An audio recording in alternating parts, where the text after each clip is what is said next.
देखते ही देखते गंगा जी में एक छोटा भंवर उत्पन्न होता है और वो नाव उसमें डूब जाती है। उसे देखने के बाद उस महान लेखक के मन में एक किताब लिखने की प्रेरणा आती है और वो किताब थी नौका डूबी।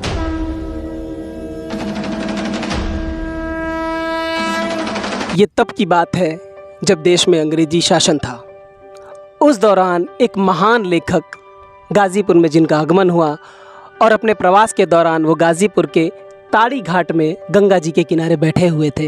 एक शाम की बात है, कुछ बच्चे उनके सामने गंगा नदी में अटखेलियाँ कर रहे थे और उसी दौरान एक नाव गुजरती है उनके सामने से। देखते ही देखते गंगा जी में एक छोटा भंवर उत्पन्न होता है और वो नाव उसमें डूब जाती है। उसे देखने के बाद उस महान लेखक के मन में एक किताब लिखने की प्रेरणा आती है और वो किताब थी नौका डूबी। और आज हम बात करने वाले हैं महान लेखक कवि जिनका नाम है गुरुदेव रविंद्रनाथ टैगोर। जी हाँ, वो रविंद्रनाथ टैगोर जिन्होंने भारत और बांग्लादेश दोनों को ही राष्ट्रगान दिया, साथ ही साथ उन्होंने भारत को साहित्य का पहला नोबेल पुरस्कार भी दिलवाया। बड़े गर्व का विषय है कि गुरुदेव रविंद्रनाथ टैगोर गाज़ीपुर में भी रह चुके हैं।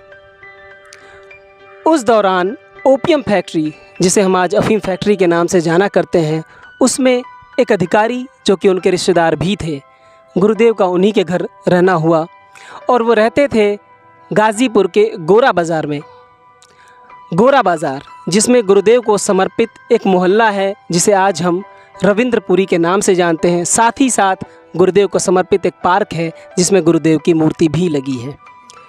लोग बताते हैं कि गाज़ीपुर उन्होंने सुना था कि एक खूबसूरत गुलाबों का बागीचा है, जिसे सुनने के बाद वो यहाँ आने से अपने आप को रोक नहीं पाए और आने के बाद उन्होंने यहाँ के बारे में काफ़ी कुछ लिखा है जो उनकी अन्य किताबों में भी दिखाई देता है। गाज़ीपुर प्रवास के दौरान ही उन्होंने अपनी एक और महान किताब जिसका नाम है मानसी, उसके कुछ अंश भी यहाँ लिखे। अब बात आती है कि उन्होंने अंश लिखने के लिए गाज़ीपुर को ही क्यों चुना।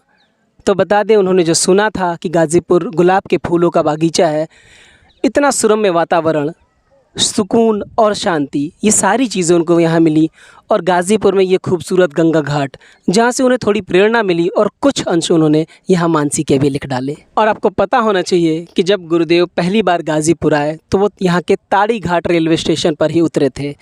देखा जाए तो गाज़ीपुर ऐतिहासिक और पौराणिक दोनों ही दृष्टि से बड़ा ही महत्वपूर्ण शहर रहा है।